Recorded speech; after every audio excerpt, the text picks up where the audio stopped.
Begitu banyaknya etnis Tionghoa yang ada di Indonesia, tak heran jika di setiap kota ada yang namanya kampung Cina atau daerah pecinan. Nah, di tengah geliat kota Palembang, kawasan Talangburuk menyimpan warna yang khas. Mayoritas warganya adalah keturunan Tionghoa.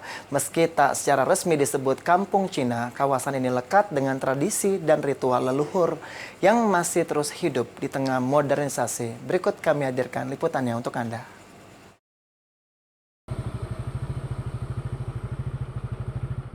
Di tengah hiruk-pikuk kota Palembang, sebuah kawasan kecil di Talangburuk masih menyimpan tradisi dan nilai-nilai budaya Tionghoa yang dijaga dengan sederhana namun penuh makna.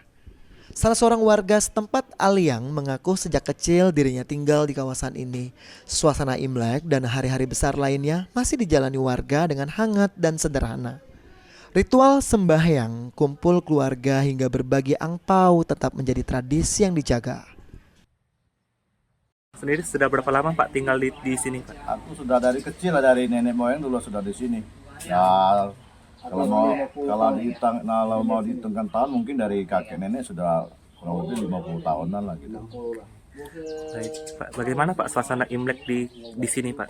Kalau suasana Imleknya ya begitulah, sama kampung Cina gini. Ya masih ada tradisinya untuk sembahyang di kelenteng biasa gitu kan, kumpul-kumpul keluarga juga masih ya. Ya jalan-jalan sana keluarga, teman-teman masih ada lah aktivitasnya gitu. Cuman mungkin di hari besarnya hari Imleknya lah gitu kan. Hal senada disampaikan warga setempat lainnya. Acuan yang sehari-hari menjaga kelenteng menyebut sembahyang sebagai bentuk doa, memohon kesehatan dan rezeki. Perayaan besar memang tidak semeriah di pusat kota, namun semangat menjaga warisan leluhur tetap terasa.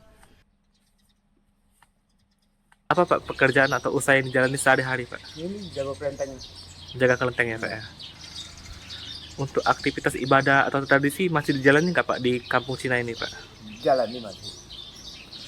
Tiap kelenteng di jalan di Golo. Berarti biasanya kayak sembayang begitu ya Pak ya? Ya, semayang ikat go. Oke. Mungkin tradisi apa Pak yang masih dijaga saat perayaan Pak? Apa kayak pasang lampion atau berbagi Tidak. angpau? Tidak pernah pasang lampion. Jarang. Oke. Tapi sembahyang leluhur ya Pak ya? Ya, semayang itu. Ya, sehat selalu dia itu. Ingat di sini mungkin 90% masyarakatnya masyarakat Tionghoa ya Pak ya? Ya. Di balik kesederhanaan Talangburuk, tersimpan cerita tentang budaya yang bertahan dalam kesunyian. Tanpa gegap gempita, warga tetap setia pada akar tradisi, menjadikan kampung ini mozaik kecil budaya Tionghoa di Palembang. Hafidz Zainul, PAL TV.